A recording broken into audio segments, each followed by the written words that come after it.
Hey everyone, how's it going? So I don't think it's a surprise to you that I like the Pokemon games, and it wasn't that hard for me to come up with 10 that I really liked. What was hard was just to limit it to 10. And at first I was just going to do main series Pokemon games, but I realized, what's the fun in that? Let's pick any game with Pokemon in the title. That's the only rule. If I enjoyed it and Pokemon's in the title, it can make this list. Just because a game isn't on this list doesn't mean it's bad or I don't like it. There were a lot of games that didn't make this list that I really like, but without further ado, let's get right to number 10. And at number 10, we have Tecmo Koei's addition to the Pokemon series, Pokemon Conquest. So what would happen if you took Nobunaga's Ambition, a tactical role-playing game series about Japanese warlords, and you put Pokemon there? You would get Pokemon Conquest, and as bizarre as the concept is, it actually comes off as a lot of fun. Sure, it's probably very simplified of the Nobunaga's Ambition series. I've actually not played a single game. I'd not even heard of the series prior to Pokemon Conquest, but I understood the idea. It's a tactical role-playing game with Pokemon. Essentially, you're a warlord, you fight other warlords, they all have Pokemon, and basically every battle is fought on an isometric grid. You use your Pokemon, I believe the most it can be is 6 on 6. You move them around the board. Each Pokemon's attack has a different range, and they're all attacks from the game. They have abilities as well, you can hold items. It very much feels like Pokemon in tactical role-playing game form, and that's a theme you're going to see on this list. Oftentimes, Pokemon will experiment with other genres, but they're very, very good at making each genre feel like Pokemon. This game's a little short, at least the main campaign is, but there are other stories you can play. They're all pretty much the same thing, and I really wish we got a second game. It felt a little shallow, like it didn't quite have the depth that regular Pokemon games had, but as kind of a one-off niche little thing they put out, I'm really happy this game exists.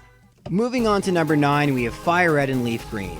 Now when these first came out, I was really excited. I mean, Red and Blue were some of my favorite games growing up as a little kid, but they had shown their age already by 2004.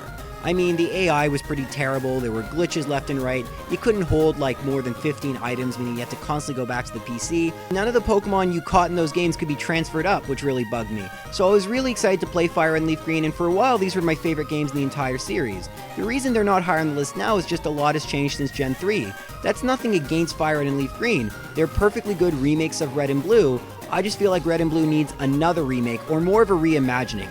At this point, there has been so much more done with the series that Red and Blue no longer really has that wow factor it did when it first came out. And sure, I'm still nostalgic for them, and I have a feeling they'll show up soon on the list. But Fire Red and Leaf Green, it's a good game, just not one of my favorites anymore. And speaking of Red and Blue, they're at number 8, but I no longer really play them the way they're intended.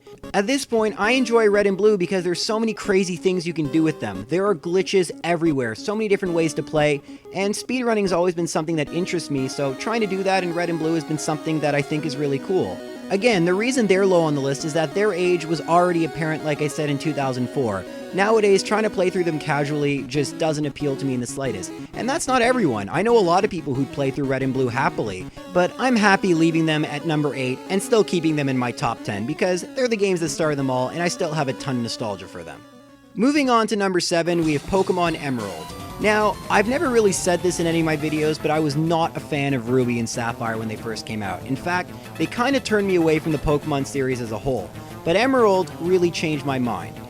Ruby and Sapphire, for all their flaws, were very innovational, but they didn't implement all those ideas as well as they could. Emerald implemented them just a little bit better and really showed me what the newer generations of Pokemon could really be. I mean, double battles were a lot more prevalent. The Battle Frontier was so cool. I mean, I was blown away by the Battle Frontier. There were so many different things to do, so many different ways to play. It was like a Pokemon Stadium I could take with me in my car. It was the coolest thing. And while I give Ruby and Sapphire a lot of flack for their flaws, I still like Gen 3. The games were still good, and I think Emerald is the best game in Gen 3, which is why it takes the number 7 spot. Speaking of Gen 3, we have Omega Ruby Alpha Sapphire coming in at number 6. Now, I know these are in Gen 6, but Oris really shocked me with how good they were. I mean, I wasn't the biggest fan of X and Y. I felt like they kind of were going through the motions, but Oris had a ton of innovations. Probably my favorite one, if I had to name one, was DexNav. I thought DexNav was such a cool thing. And yes, there are really good shiny hunting applications to it, which I've used myself, but just as a casual player, the fact that I no longer had to look up online to see how many Pokemon were on the route, did I catch every Pokemon? That was really good. Also, the multiplayer features, listen, I didn't like them at the time, but after Sun and Moon, I kissed the ground that Oris gave us a pretty decent multiplayer. The PSS was flawed, but was functional. The whole, Mirage Island stuff, didn't love them, but they were kind of a cool way to encourage connectivity. O-powers that were introduced in X and Y came back and were really, really, really useful for hatching eggs quickly. I mean, Oris was so kind to competitive battlers, and that's the reason I really like it. X and Y had a lot of those innovations, but Oris, like Emerald did to Ruby and Sapphire, really just took them a step further. And if I'm being perfectly honest, if it weren't for Oris, I don't think I would be a Pokemon YouTuber, because I don't think I'd be as interested in Pokemon as I was. Oris really made me interested in competitive battling and showed me how many different ways there were still to play games I really liked. So, I wish I could put them higher, but there's still several other games I like even better. At number 5, we have Pokemon Puzzle Challenge. This is the Game Boy Color game, not Pokemon Puzzle League, which is an N64 game, and they're very similar, but the key difference is Puzzle Challenge only has one screen, so you can't actually see your opponent, which is kind of a negative, but on the positive, it was portable, which I really liked, and it had a puzzle mode, which kind of reminds me a lot of modern puzzle games like Candy Crush and Bejeweled. The idea is that you have to clear the entire board in the allotted number of moves, and I spent hours upon hours with that. They gave you a few hints, but once you ran out of hints, you were done, and I had tons of fun. In addition, the single-player experience is kind of fun. You can also get additional Pokemon, so it still had that Pokemon-y vibe. But yeah, Panel of the Pond, Tetris Attack, whatever you call them, they're really fun games. This just happens to be the version I played the most as a kid. Number 4 is Pokemon Stadium 2, and I have logged hundreds of hours in this game. I mean, Stadium 1 was alright, but Stadium 2 is just so good. And where to begin? There's so many different ways to play the game.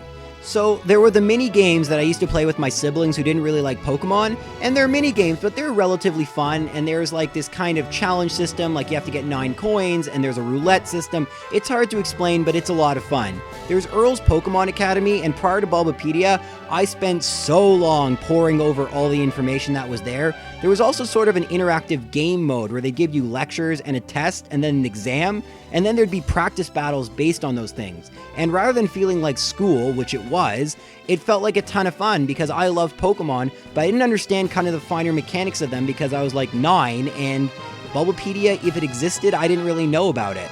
So yeah, I learned about rollout increasing with defense curl and stuff like that. Really fun stuff. But of course, the main modes are the Stadium mode and the Gym Leader Castle.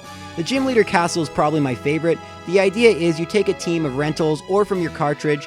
If they're all at level 50, then the Gym Leader's Pokemon will be at level 50, but if they're any higher, your highest Pokemon will be the level of all the Gym Leader's Pokemon, and you basically have to take on some trainers and then fight each Gym Leader, and then hopefully beat the Elite Four, then beat Kanto, and then beat Red. I think the thing I like most about it, and I usually use the Gym Leader Castle, but I also did it in Stadium mode, was that I could use the Pokemon I train on my very own and battle against really tough trainers. There was really no challenge in beating my siblings or my friends because I was good at the game, but Pokemon Stadium used to kick my butt, and it really encouraged me to learn more and more about the games.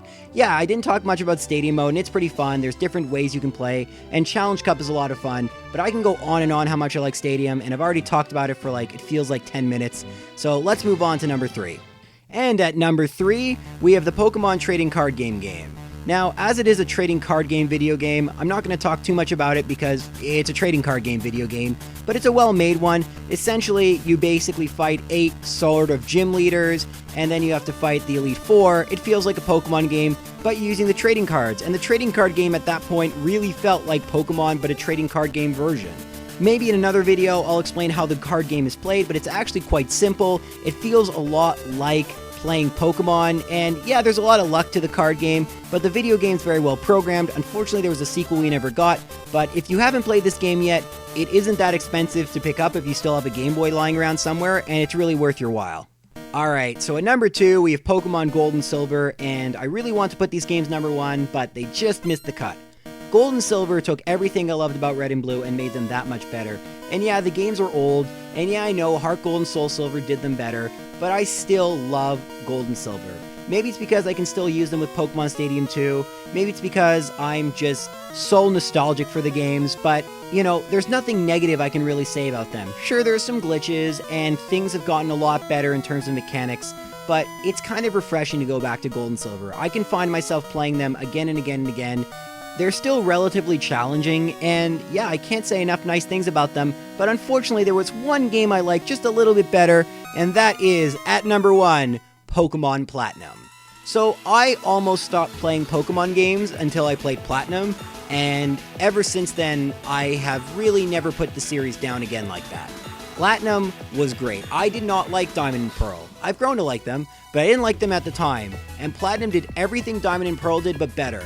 I felt like Diamond and Pearl didn't have enough Pokemon in the regional decks, Platinum had a way bigger regional decks. I felt there weren't enough double battles and stuff, tons of double battles and stuff. I felt like there wasn't enough to do post-game, meet the Battle Frontier.